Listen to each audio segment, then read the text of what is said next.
Motivo de ingreso con una lección aproximadamente de 10 minutos, el tiempo de Doctor, enfermedad. Sí, disculpe, no se ve la pantalla ya. o presentación. Ok, ok, gracias.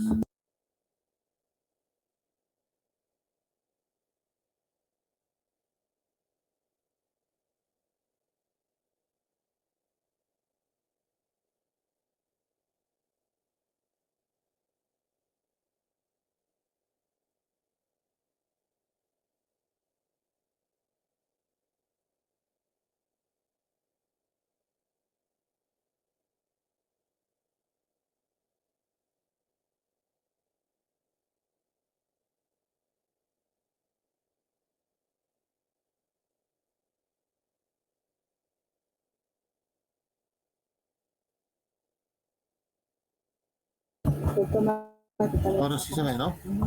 Sí, doctor, perfecto. Ya, les decía que se trata de un caso de un paciente, policía, que viene luego que acude a la emergencia de un hospital nacional, luego de haber sufrido accidente de tránsito en una motocicleta, ¿no? Llega con pérdida de conciencia, dificultad respiratoria, exposición de órganos intratorácicos, sangrado profuso. Este tipo de pacientes, por supuesto, siempre como en toda emergencia, validar la vía aérea, el estado circulatorio hemodinámico, las lesiones que han habido, lesiones compresivas si hay sangrado, estabilizar al paciente hemodinámicamente y ventilatoriamente. Esa es la idea. Toda unidad de trauma shock puede tener inclusive una lámpara ahí, como ven, para hacer una toracotomía mínima, tiene que tener ventiladores mecánicos, monitoreo. Como ven, tienen que ser ambientes que si se utilizan algunas láminas de separación, puede ser, tienen que estar bien ventiladas, tener circuitos de extracción de aire, succión de aire, ¿no? Y bueno, todo tiene que estar un poco viable como para que se pueda atender al paciente. Este paciente tenía una lesión importante en la región torácica que lleva un 40-50% en general del hemitórax, del tórax anterior, ¿no? Habían avulsión de pectorales, serratos intercostales, lesiones sobre todo de arcos, costales y de paquete de básculo nervioso. Obviamente un problema de shock hipovolémico con una media de 45, ¿no? Llenado capilar disminuido, taquicardia, saturación de oxígeno baja, aparentemente una lesión extensa, expuesta. Sin embargo, verificando, viendo cuál era la lesión mayor, felizmente no había una lesión pericárdica que pudo presentarse o una lesión cardíaca, era básicamente del componente pulmonar y bronquial, ¿no? Y felizmente no fue un bronquio importante, sino eran bronquios periféricos, y es así como se pudo compensar a este paciente. Lesiones de vasculatura y nervio, a nivel desde el cuarto, tercero, sexto, hasta el séptimo arco intercostal, hasta el octavo inclusive, ¿no? Contusión pulmonar severa con laceraciones múltiples, lesiones escoriativas y avulsivas de partes del pulmón, ¿no? Adherencia laxa, semidiafragma derecho elevado, con lesiones obviamente laceraciones del hemidiafragma, tuvo una hernia diafragmática también por trauma. Y bueno, cuando se hace el control de daño, el paciente se lo estabiliza y una vez de que esté estable o se le pasa sangre también para compensar su volemia, va a sala de operaciones con el prequirúrgico necesario. Vamos a hacer una hemostasia a nivel de lo que es la caja pleural y una pericardiotomía para ver si hay alguna lesión a nivel ventricular o algún sangrado a ese nivel, ¿no? De igual manera, se valora el tema de lo que es la saturación de oxígeno en ese momento y el componente del reparo pulmonar en el caso de ser necesario, ¿no? Lavado, acá se hizo un lavado con bastante cantidad de líquido, suero tibio. Siempre en el tórax se hace lavado con suero tibio o caliente, nunca frío, porque puede hacer un paro cardíaco el paciente. Se estabilizó la pared costal con hilos de alambre. Luego se cubrió el defecto con musculatura ampliada con algún colgajo y luego felizmente dio el tejido celular subcutáneo y la piel para poder lograr reparar este defecto. Una vez que se estabiliza el tema del sangrado y las fugas aéreas, eso se llama hemostasia más aerostasia, evidenciándose de que ya no hay mucha fuga del pulmón, se sutura la pared costal y la pared muscular, ¿no? Se hacen unas fijaciones con hilos de alambre, en este caso, Y finalmente un lavado de la parte superior también, superficial, del tejido celular subcutáneo. Se dejan drenes Penrose, como lo ven acá, y se hacen suturas no continuas, sino puntos separados en el caso que hubiera una infección, para luego ir lavando, abriendo punto por punto, ¿no? Este paciente fue extubado después de haber pasado la UCI al 7º día, ¿no? Claro, con un problema bronconeumónico que luego mereció un manejo antibiótico y también de terapia física y respiratoria, ¿no? Alta de la UCI a los 15 días, luego a los 46 días se dio de alta del hospital, un pulmón expandido con algunas fijaciones costales, para que se pudo, de alguna manera se tuvo que armar la pared costal que había sido deteriorada, ¿no? Este paciente ya ha dado de alta, posteriormente acude a controles, si bien es cierto no tiene el tórax simétrico totalmente, pero tenía la posibilidad de manejarse de esa forma, ¿no? Entonces, trauma torácico es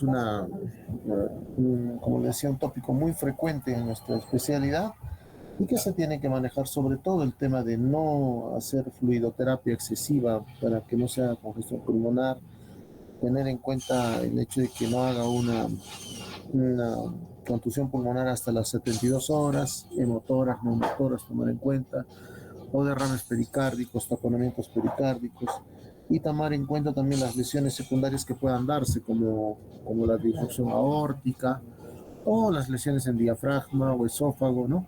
Todo eso tiene que ir de la mano de acuerdo al manejo que le podamos dar. Muy bien, entonces es un trabajo de un personal de un equipo multidisciplinario también que tomar en cuenta para la recuperación del paciente. El tópico que nos toca desarrollar hoy corresponde a traumatismos vasculares. Seguimos hablando de traumas en emergencia. Y el traumatismo vascular periférico es uno de los ejes centrales donde uno tiene que poner también la atención para lo que sería la recuperación de la estabilidad hemodinámica y evitar que el paciente muera por sangrado, en otras palabras, ¿no? El trauma vascular periférico es bastante bien estudiado hace muchos años, donde habían experiencias, fíjense, desde años del 3000 años antes de Cristo, donde usaban fajas, brazos candentes para hacer una hemostasia por medios físicos, químicos en algunos casos. Y ahí Hipócrates y Galeno describen los vendajes compresivos como primeras medidas, que eso es lo que se hace, ¿no? Compresión con vendajes. Algunos divulgaron ya técnicas de ligaduras a partir del siglo VI, el siglo XII, y así sucesivamente. El tema de la experiencia como cirujanos o como médicos para evitar la muerte por sangrado, pues correspondió a una parte de experiencia histórica, ¿no? Y mucho más aún con las guerras que se vinieron, la Segunda Guerra Mundial, la Guerra de Corea, se describieron ya varias reparaciones, no solamente a nivel de lo que es ligadura, sino de reparaciones arteriales. Carrel es uno de los principales representantes en lo que es materia de corrección vascular. El parche de Carrel es muy bien conocido cuando se habla, por ejemplo, de injertos o de trasplante de órganos, ¿no? El parche de Carrel lo describió también Carrel en esta técnica y ayuda obviamente a hacer reparaciones y suturas arteriales que son bastante adecuadas en estos traumas, ¿no? Y las diferentes situaciones donde hubieron lesiones, como en la guerra de Vietnam, ya se empleó regularizaciones sistemáticas, ¿no? Y a veces llegando a la amputación cuando ya la isquemia era muy profusa, ¿no? Entonces el trauma vascular no es nada más que el daño arterial o venoso de un componente anatómico en los miembros superiores e inferiores. Fíjense que hay mucha codificación para eso, ¿no? Estos traumas, de tratar de corregirse o salvaguardar el flujo arterial, va a evitar la pérdida de una extremidad o un fallecimiento de un paciente como producto de esto. Fíjense que un 80% de las lesiones arteriales ocurren en las extremidades, un 4% en el cuello y un 16% en el tórax y abdomen. Es importante que el trauma vascular lo tengamos que manejar adecuadamente, tanto en sintomatología como el diagnóstico, ¿no? Es una serie de casos, ¿no? Donde de 225 vemos que la incidencia está mayor en varones, con 26%, que puede ocurrir también en otros medios, porque es una estadística nacional, un hospital de Lima, y probablemente en nuestra región, en los hospitales nacionales del Ministerio de Salud, podemos encontrar una estadística similar, ¿no? Entonces, las causas para un trauma vascular, por supuesto, se darán por agresiones, accidentes de tránsito, accidentes domésticos, que si recordamos son casi muy frecuentes también, que la mayor cantidad de lesiones se pueden dar en casa, ¿no? Accidentes de trabajo y algunos que pueden ser causa iatrogénica, ¿no? El trauma vascular, igual que en el torácico, puede ser abierto y cerrado. En el abierto puede darse por muchos agentes como el arma de fuego, arma blanca, armas de deflagración y lesiones iatrogénicas que también se pueden dar. Y el trauma cerrado vascular básicamente se da en accidentes de tránsito, accidentes domésticos y de trabajo, ¿no?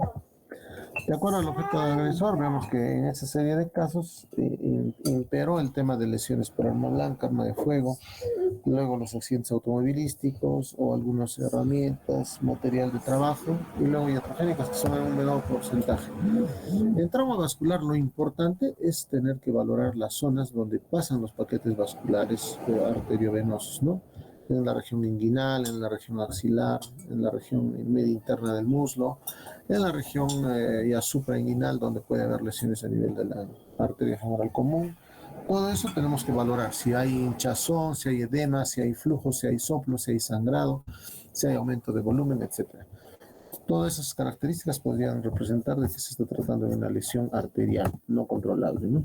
A nivel de hombro, axila, lesiones atractivas, por supuesto, porque eso nos dificultará el tener que resolver el problema. Los tipos de lesión arterial que se estudió en este hospital, esto fue inclusive un trabajo que hicimos por un tema de tesis. Lo mismo pueden hacer acá, ¿no? Es en un hospital nacional donde ya llegan muchas lesiones por arma blanca, arma de fuego, accidentes de tránsito. Van viendo, pero en esta serie de casos que son 234 pacientes, fíjense, la mayor cantidad de lesiones correspondieron a sección transversal, luego viene la laceración en la arteria, el espasmo, fístulas arteriovenosas, contusión pulmonar. También, no sin menos importancia, las lesiones de pseudoaneurismas son frecuentes, un 14%, aneurismas que pueden presentarse y fístulas arteriovenosas con aneurisma, una combinación. El tipo de lesión que podemos encontrar en arterias puntiformes son laceraciones segmentarias, transversas, longitudinales, y las secciones transversas, como en este caso, pues se secciona a ambos cabos de la arteria, ¿no? Normalmente en algunas laceraciones se tiene que utilizar algunos parches o reparar directamente con anastomosis terminales. Las contusiones pueden generar hematomas a nivel de la adventicia, fragmentación de la pared arterial, fractura de la íntima con prolapso intraluminal y trombosis posterior. Los aneurismas pueden darse de esta manera y los espasmos en el caso contrario, ¿no? Un pseudoaneurisma nada más es el ingreso a un saco falso, un pseudoaneurisma por el orificio de una lesión que haya en la arteria, ingresa al saco falso, hace una curva y luego continúa.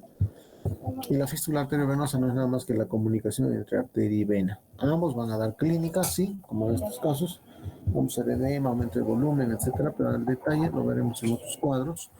El pseudoaneurisma de arteria poplítea, acá tenemos un ejemplo. Y este cuadro clínico tienen que recordarlo. Una laceración produce pulso disminuido, obviamente, en la parte distal. Habrá hematoma, habrá hemorragia externa o interna. En una sección transversal habrá ausencia de pulsos distales e isquemia. En una contusión pulmonar habrá al inicio de examen, puede ser normal, y luego ausencia de pulsos.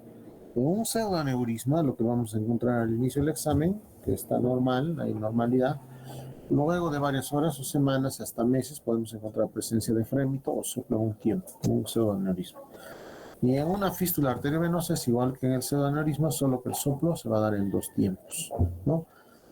Bueno, y también podría darse a nivel de la parte clínica, cuando hay una compresión que solo es compresión extrínseca, puede haber presencia de pulsos disminuidos después del alineamiento de la fractura, el pulso se normalizará, ¿no? Hay algunos signos que nos van a indicar alta probabilidad quirúrgica. Hay una alta probabilidad de entrar a la sala de operaciones en hemorragia persistente, en hematoma pulsátil o un hematoma con expansión. Habrá alta probabilidad de entrar a la sala cuando hay pulso ausente, cuando hay frémito, tril, soplo, isquemia, palidez o cianosis distal en el nivel de la lesión. En miembros superiores e inferiores podemos tomar en cuenta. y habrá una baja probabilidad de entrar a sala si el hematoma se estacionó, no incrementó de tamaño, un hematoma estacionario. Heridas próximas a los vasos, no entre los vasos, sino próximas, podemos tomar en cuenta que podría parar el sangrado. Un shock no explicado, bueno, en algunos casos. Un shock hipovolémico sí requería entrar a sala, pero un shock sin otra causa aparente es buscarle la causa, por lo pronto evitar entrar a sala, ¿no? Y lesiones de nervios adyacentes al vaso también, con otras características. El Doppler ultrasonido, en realidad el Doppler color, ese es el sonido, hay otro que es el Doppler color, nos va a ayudar bastante a diagnosticar una probable lesión. Importante tener un ecógrafo en las áreas de emergencia, sobre todo un ecógrafo Doppler, ¿no? Que nos va a ayudar a identificar probables lesiones arteriales o venosas. Otros estudios que ayudarían a ver la continuidad de las arterias y las venas son las angiografías, las angiotomografías también. Indicaciones de angiografía básicamente en pacientes estables con signos de baja probabilidad de diagnóstico, heridas secundarias a trauma cerrado, heridas secundarias a proyectiles múltiples, sospecha de fístula arteriovenosa, pseudoaneurisma, heridas en el cuello tórax, localización dudosa, también podría ser necesario. Y bueno, si no está enmarcado en estas indicaciones, podemos utilizar angiotomografía. Hoy por hoy tenemos equipos que ya tienen bastante cantidad de cortes, 128 cortes, para poder realizar estudios más completos con reconstrucción de vasos con los angiotomógrafos que tenemos actualmente, ¿no? Acá tenemos una lesión pseudoaneurismática, ¿no? Fíjense, salida por arteriografía, salida de la sangre a un falso saco y luego reentrada, ¿no? Este, por ejemplo, es un pseudoaneurisma. Lo que se hace es sacar una incisión amplia, se controla proximal y distalmente el vaso para luego realizar las reparaciones que tengan que hacer, ¿no? Entonces, ya saben, manejo del trauma arterial, evaluación rápida, ABC de la reanimación, asegurar vía aérea, ventilación, control cardíaco y de la hemorragia, colocar vías endovenosas, reponer la anemia, identificar otras lesiones que comprometan la vida, evaluación neurológica, minimizar fracturas, etc. ¿Qué hace frente a una hemorragia en trauma vascular? Una compresión directa es lo primero. Si funciona la compresión, mantener la presión, vendar y evacuar al paciente. Si no funciona la compresión, entonces hay que ir a hacer una presión más intensa al punto de compresión arterial. Si funciona, bueno, ahora si no funciona, un torniquete y evacuar al paciente. Entonces, eso también es importante saber los puntos de compresión. Vendaje de herida en los torniquetes sí son adecuados, ¿no? En el cuello, compresión en el cuello, la clavícula, en el brazo, antebrazo, en la ingle, en el muslo, en la región glútea posterior, en la región del muslo posterior también. Levantar muchas veces el miembro inferior cuando hay un sangrado importante, ayuda bastante, ¿no? Y el torniquete, que ya saben, solo en el caso como una medida extrema, ¿no? Y si hay demasiado sangrado, se hace un torniquete y se va soltando el torniquete cada media hora mientras se vacuna al paciente. Posición de Trendelenburg también ayuda bastante cuando hay mucha pérdida sanguínea. La reposición de esta posición puede ayudar al retorno venoso hacia la precarga y estabilizar al paciente en estas condiciones, ¿no? Hay que tomar en cuenta efectivamente algunos principios en la valoración clínica, ¿no? Acá hay que ver el alto índice de sospecha, ¿no?, de heridas cercanas a cualquier arteria mayor. Debe darse especial interés al tiempo de evolución, cuánto tiempo ya fue desde que se produjo la lesión, porque tenemos solamente de 6 a 8 horas de oro, es el gol estándar, ¿no? 8 horas para poder hacer una reparación que tenga buen pronóstico. Más de esas 8 horas el pronóstico va disminuyendo, ¿no? De isquemia distal. Entonces hay que saber cuánto tiempo desde que ha pasado, desde que se ha presentado la lesión, el trauma, la cantidad de sangrado que ha podido, eh, digamos, examinarse, o sea, salir del cuerpo para hacer una reposición, la presencia de shock o no. Las lesiones pueden asociarse a trauma mayor que dificulta su evaluación. Y bueno, obviamente habrá una frecuente lesión asociada a lo que son arterias, nervios y huesos, ¿no? Eso se presenta en fracturas, por lo general. ¿En cuánto tiempo es necesario? ¿En cuánto tiempo tenemos para revascularizar un miembro? Lo adecuado, como decía, de 6 a 8 horas, ¿no? Eso es lo prudente. Más de 8 horas ya hay que ir pensando en que de repente el pronóstico puede ir deteriorándose a futuro. Entonces, sabiendo que hay una lesión vascular, o por lo menos ya teniendo la clínica que hay una lesión vascular, inmediatamente derivar a ese paciente para poder hacer una revascularización, ¿no? En la zona. Eso es importante. Cuando a veces esperamos 12 horas, 24 horas, es más complicado tener que salvaguardar la patencia o la vitalidad de ese miembro o esa parte del organismo, ¿no? Los pasos a seguir, obviamente, en sala de operaciones, es elegir la zona donde se va a hacer el clampaje, la apertura, la asepsia, antisepsia del miembro lesionado, elegir el abordaje adecuado, lo que va a ser la instrumentación, el instrumental adecuado, ¿no? Y sobre todo la ubicación de la lesión. En cirugía vascular tenemos varios abordajes, pues un abordaje quirúrgico que puede tener zonas para lo que es la arteria axilar y braquial, claro, sí, braquial, a nivel del reborde interno del bíceps, ¿no? Hasta la zona del hueco axilar. En la parte esternocleidomastoideo, delante del esternocleidomastoideo es otro acceso para la vía arterial yugular, la vía arterial carotidia, ¿no? La supraclavicular, la subclavia, sobre todo a este nivel. En la parte inguinal también podemos realizar incisiones para buscar las arterias a ese nivel. Acá en la parte inferior tenemos la posición de la arteria femoral, la incisión, la poplitea. Acá tenemos también de la tibial peronea, la arteria peronea, y una incisión que se puede realizar para la zona de la arteria poplitea, ¿no? De afuera para adentro, una S itálica invertida, ¿no? Eso se puede realizar tanto en el miembro inferior derecho o izquierdo. Entonces, los pasos son asepsia del miembro, elegir el abordaje adecuado, incisión suficiente para llegar a hacer el control proximal y distal de la arteria, controlar la hemorragia, clampaje proximal y distal, reparación vascular, ya sea término terminal, término lateral o con algunos injertos, ¿no? Cubrir la zona de la sutura con algunos tejidos sanos, fasciotomía si es necesario para evitar la compresión.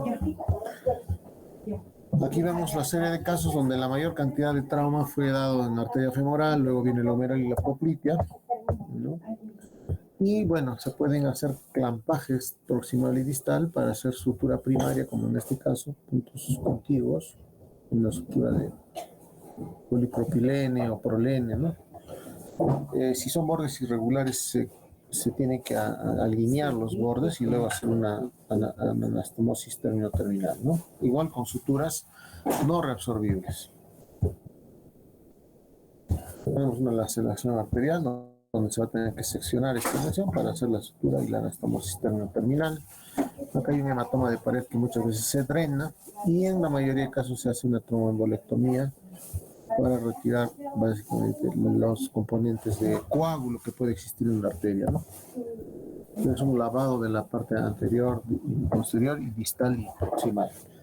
Ya se ha hecho una resección del segmento arterial donde había la lesión y luego se hace una sutura en paracaídas, cabo a cabo, ¿no? En algunos otros casos que se puede colocar un injerto venoso entre la arteria que ha sido lesionada y su otro par. porque la arteria muchas veces no alcanza y tenemos que hacer alcanzar esa conexión con una vena, ¿no? Eso se llama interposición de vena para la anastomosis terminal en una reparación arterial, ¿no? Acá tenemos, por ejemplo, las suturas, acá, proximal y distal, se interpuso una vena que al final sirvió como arteria, ¿no?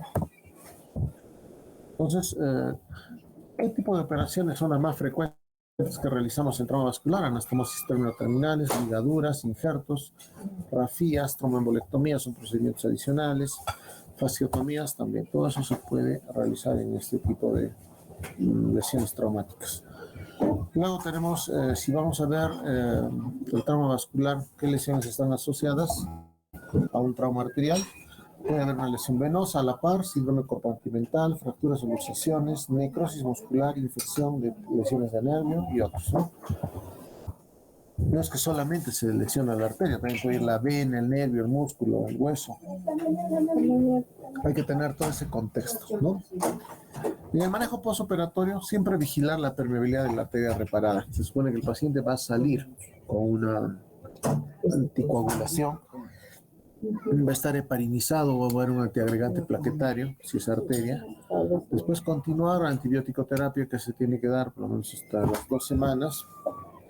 Cerciorarse de que no hay hemorragia, identificar la presencia de necrosis muscular. Si hay necrosis muscular, a la larga tendrá que hacerse necrosectomía, ¿no? Luego puede haber infecciones de herida operatoria o infecciones vasculares, que hay que tener mucho cuidado, hay que lavar bastante estas heridas, ¿no? Y evitar la formación del síndrome compartimental, que no es nada más que la presión que se realiza hacia las fascias musculares. Entonces, en traumatismo vascular vamos a ver algunas complicaciones después de la intervención. Se tiene un porcentaje de, de 9 casos en este caso, necrosis muscular, hemorragia, síndrome compartimental, amputación y trombosis, y la mortalidad que está en un 0.4% según algunos datos de este hospital, ¿no? Muy bien, entonces el manejo postoperatorio ya hemos hablado. Se tiene que tratar de dar de alta al paciente entre los 5 a 7 días, ¿no? Si es que hay buenos pulsos, si ha recuperado el flujo sanguíneo, ¿no? Eso es importante. Entonces, no existen complicaciones derivadas del trauma vascular o de otros órganos. Si es que no existen estas complicaciones, damos alta entre los 5 y 7 días. El pronóstico, si la reparación de la arteria o la reparación vascular fue realizada dentro de las 6 y 8 horas, el pronóstico es bueno. Es bueno cuando existe un adecuado pulso al sexto o quinto día después de haber reparado, por ejemplo, una arteria, ¿no? Y el pronóstico es malo si hay presencia de isquemia, necrosis, infección, osteomielitis, todo eso que podría de alguna manera complicar también la situación. Entonces el pronóstico es malo en la hospitalización o el manejo si hay presencia de necrosis, infecciones, osteomielitis. Y puede haber edema en forma extensa, compromiso de dedos, el llenado capilar ha disminuido totalmente.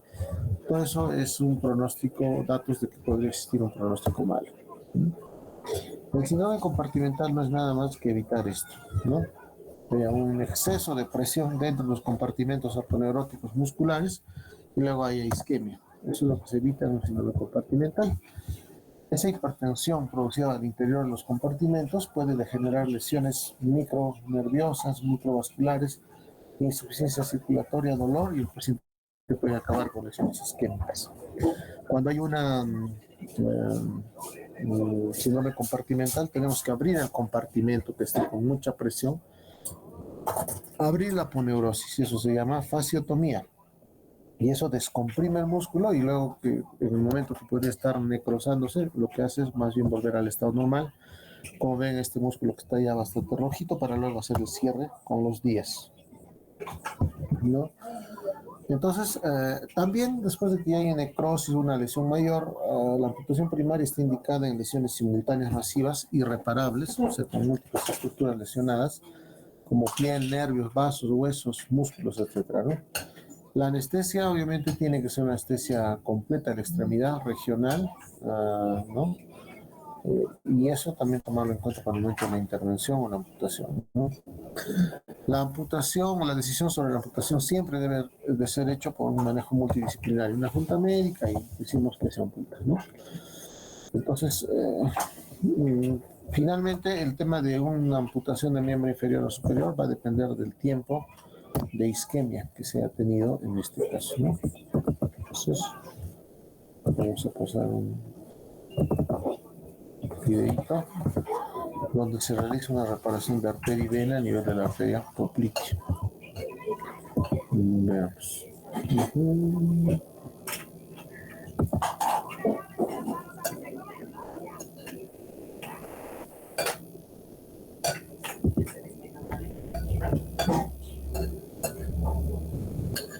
¿Alguna pregunta hasta acá sobre trauma vascular? Aprovechemos que estamos.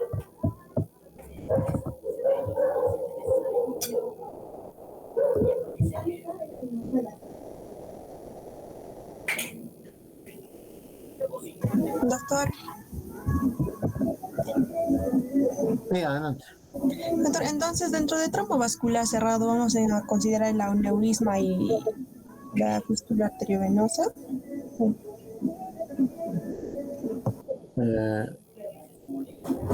En un trauma vascular cerrado, sí, podría darse cuando hay lesiones que a la larga generen un pseudoaneurisma, ¿no? Puede haber, bueno, de preferencia o son más frecuentes los traumas o las fístulas cuando hay una lesión penetrante, punzante, punzocortante, esquirlas como en este caso. Pero cuando son traumas cerrados, básicamente puede ser espasmos o hematomas, ¿no? Podrían dar. Pero obviamente lo que nos va a dar la característica es la clínica, ¿no? Y si hay dudas, lo que se hace es hacer una angiotomografía, ¿no? Acá vamos a ver el caso de un trauma por lesión de arteria femoral. Fíjense, lesiones múltiples con esquirlas para que podamos comentar, ¿no?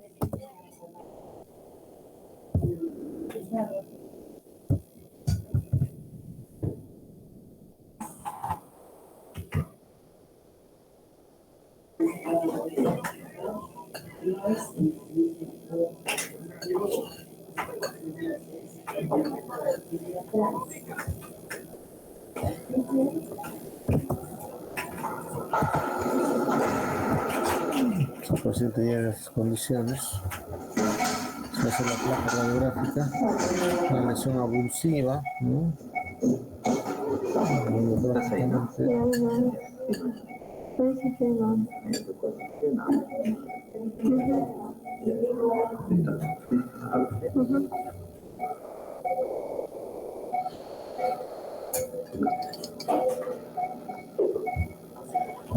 Se está realizando una incisión, una exploración vascular en la zona poplitea. Ahí está reparada la arteria. Se repara la arteria, vena, ¿no? Vamos a clampar aproximadamente previa paralización de ese depósito. Se hacen clampajes de la arteria que se va a reparar o seccionar y luego una limpieza para luego hacer Ahora vamos a liberar la parte distal en la cual parece que hemos encontrado la arteria, a la cual le vamos a poner su reparo. Y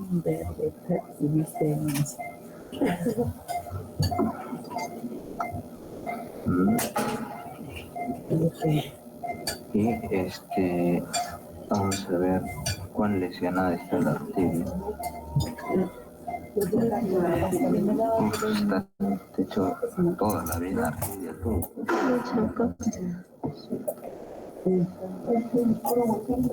Oh, sí. No, esto ya no. Vamos a ver, esta es la arteria. Ahí está. Esta es la luz proximal,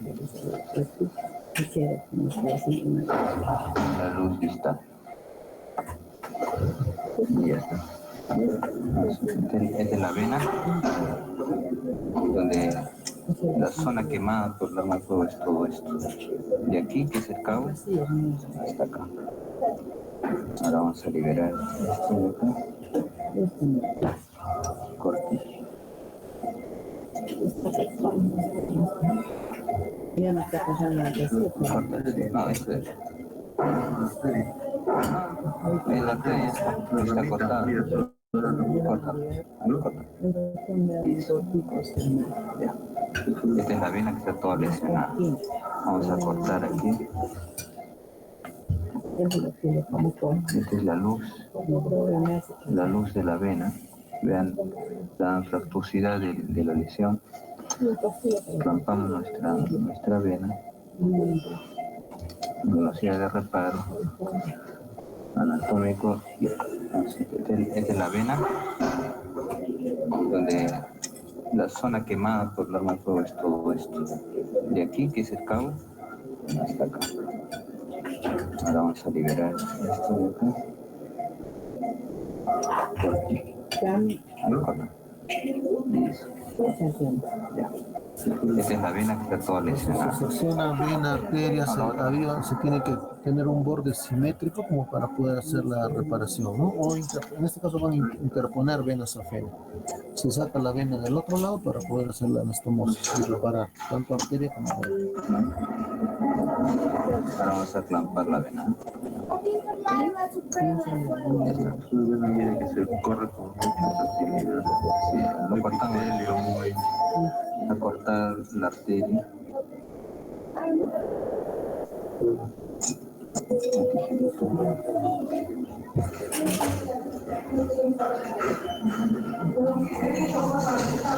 La arteria lesionada, trombosada en su interior.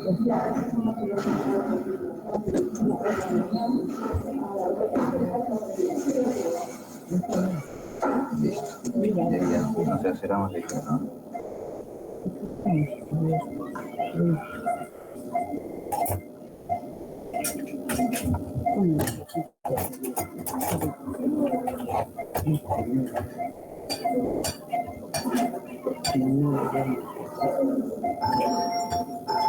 Fíjate, el catéter para tu lado. Ese es el catéter Fogarty que sirve para retirar los trombos, ¿no? Se llama catéter de tromboembolectomía.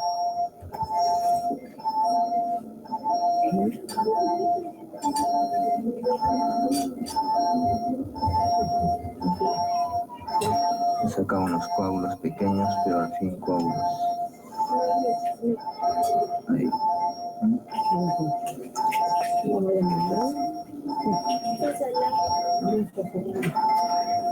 Vamos a meter saluditos para creo que anestesia. Besitos.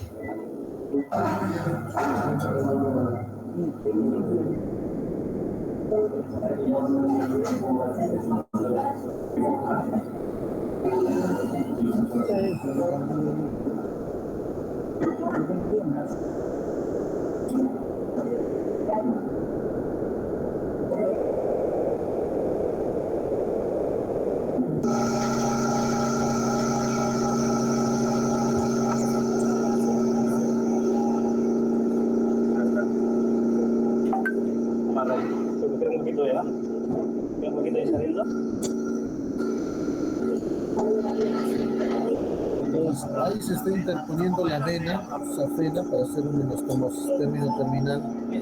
O se puede utilizar también una prótesis, ¿no? Una prótesis, un injerto vascular.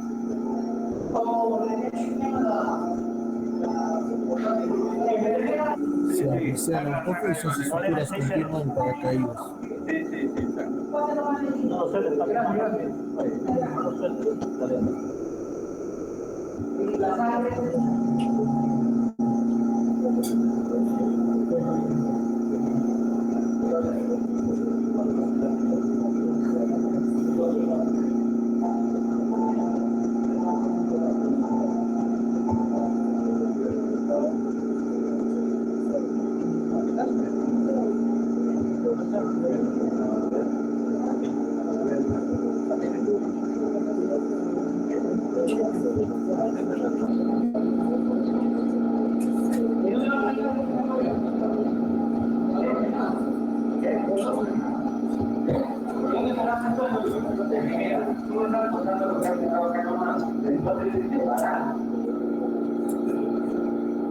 Entonces allá se interpuso la vena safena para la arteria y la vena obliqua, ¿no?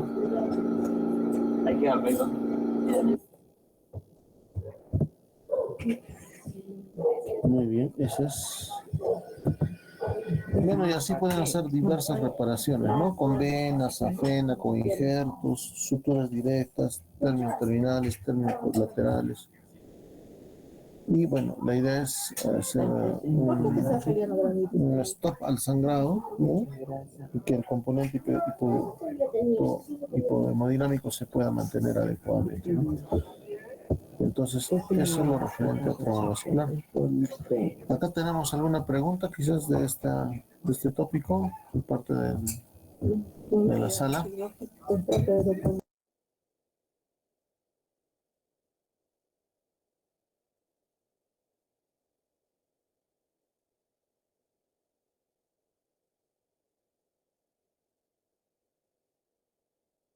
Doctor,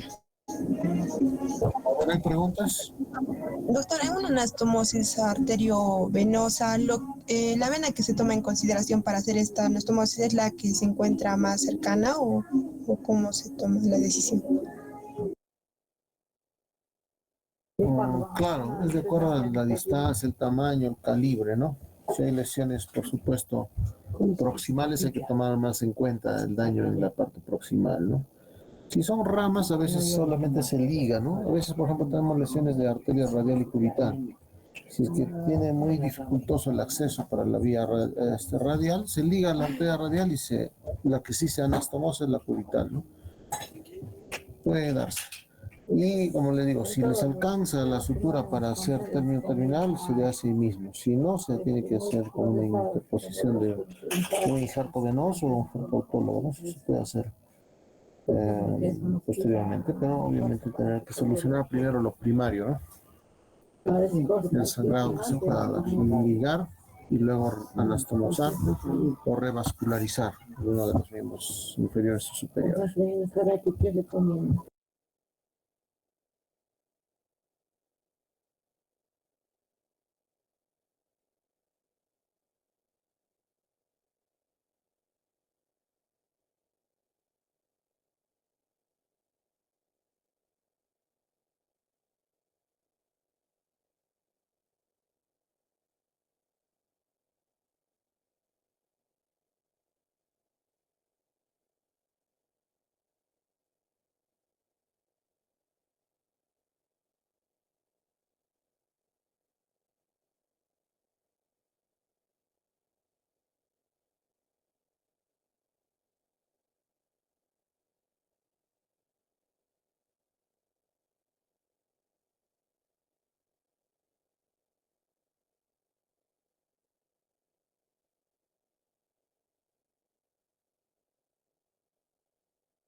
Doctor, Doctor, no se le escucha. no se le escucha.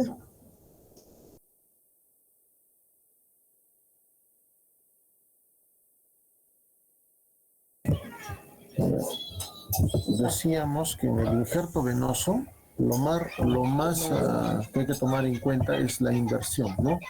Si hacemos una interposición en un injerto venoso, tenemos que invertir la dirección de la vena porque las válvulas tienen una anatomía.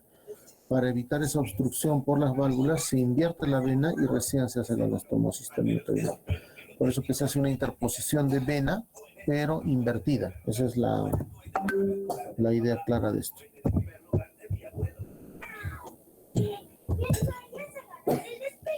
¿Está claro? ¿Alguna otra duda quizás tengamos? ¿A qué se refiere con invertida, doctor? No lo comprendo ahí.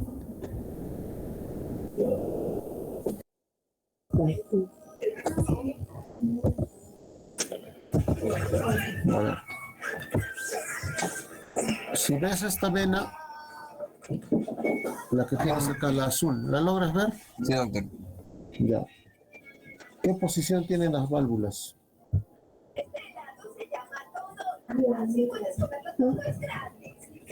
¿Ves estos trazados negros?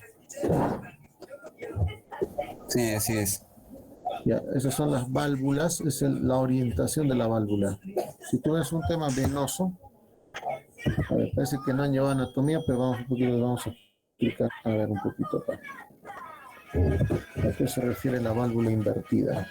A ver.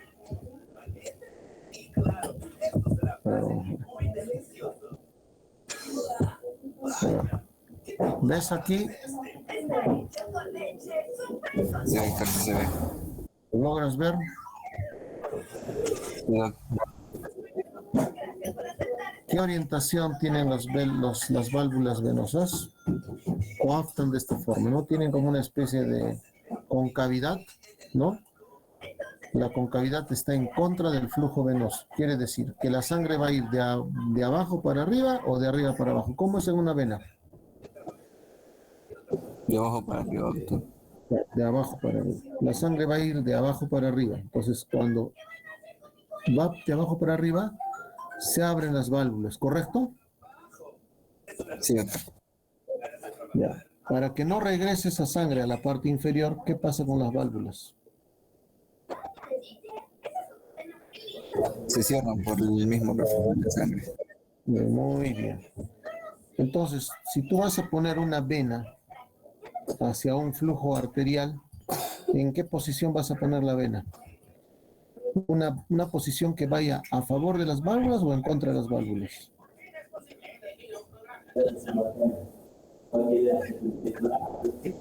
En contra sería, doctor. Claro, y para que logres eso, ¿qué haces con la vena? Ah, claro, se invierte la posición de la válvula. Esa es la explicación. ¿Ahora sí está claro? Sí, doctor. Gracias. Claro, inviertes el segmento de la vena porque sabes que la válvula va a tener esa parte anatómica. Entonces, para que no te haga una obstrucción o un coágulo, inviertes la vena a favor del flujo que va a la dirección del flujo arterial. A eso se refiere con interposición de vena invertida. Porque si la pones en una posición normal, entonces va a hacerte una oclusión, ¿no? Como en esta diapositiva, por ejemplo, la han tenido que invertir. Y estas especies de bolitas o de bolsas como que parecieran, justamente la estructura de la válvula venosa. Que si no lo hubieran invertido, entonces te haría una obstrucción y te forma un trombo. Entonces esa es la idea de hacer una anastomosis con interposición de vena safena invertida. Entonces, a eso se refiere. Muy bien. A ver, ¿alguna otra pregunta más quizás para aclarar?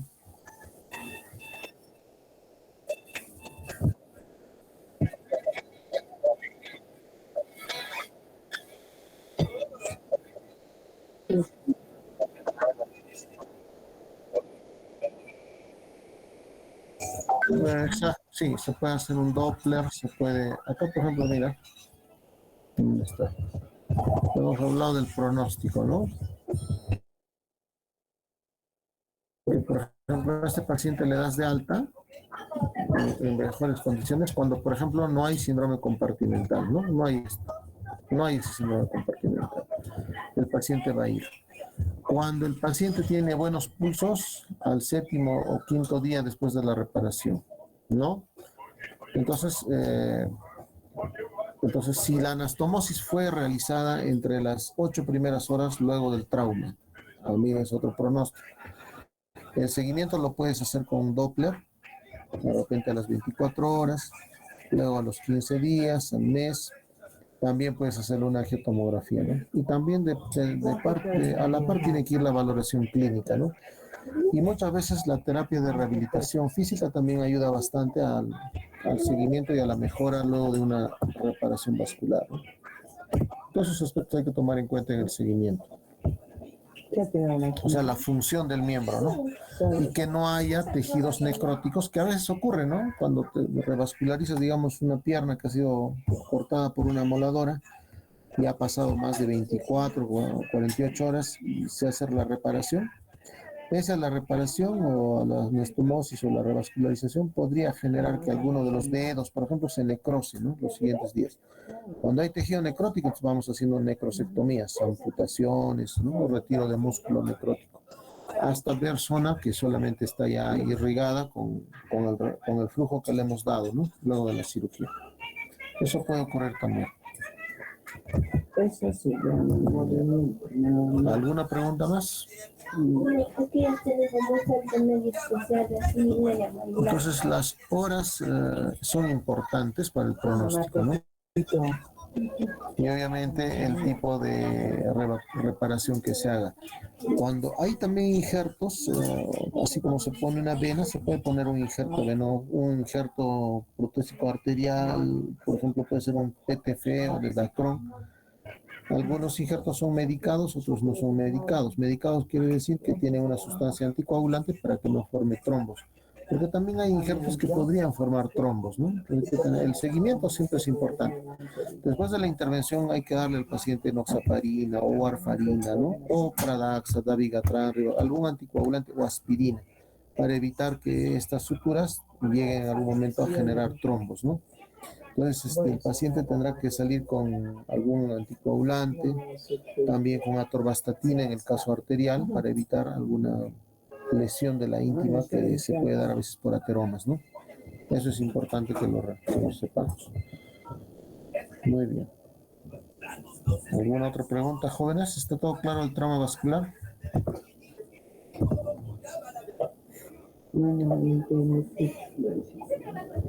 Muy bien. Si no tenemos más dudas, entonces la próxima vamos a ver trauma vascular abdominal. Luego nos tocaría la parte de infecciosas. No, aunque todavía vamos a ver la parte venosa, ¿no? Úlceras venosas, arteriales, sí, eso es otro de los tópicos que nos toca. ¿Ustedes están al día en las prácticas o deben alguna clase? Los caminos habían sido ¿El grupo está al día con las prácticas o alguna clase no hemos realizado? ¿A quién le tocaba esta semana clases prácticas? Ya pasamos, ¿no? En su caso creo que es en la noche, lunes en la noche. Sí, doctor, sí concluimos las prácticas. Todos los grupos expusimos nuestro caso. Bueno, el grupo de la noche es lo que está faltando. Ya, muy bien. Yo se las voy a pasar a su WhatsApp estas presentaciones para que lo tengan, ¿ya? O en el aula virtual que vamos a tenerla también como link. Listo. Hasta acá llegamos entonces ahora. Nos vemos la próxima sesión, que sería para el siguiente lunes con el grupo práctico.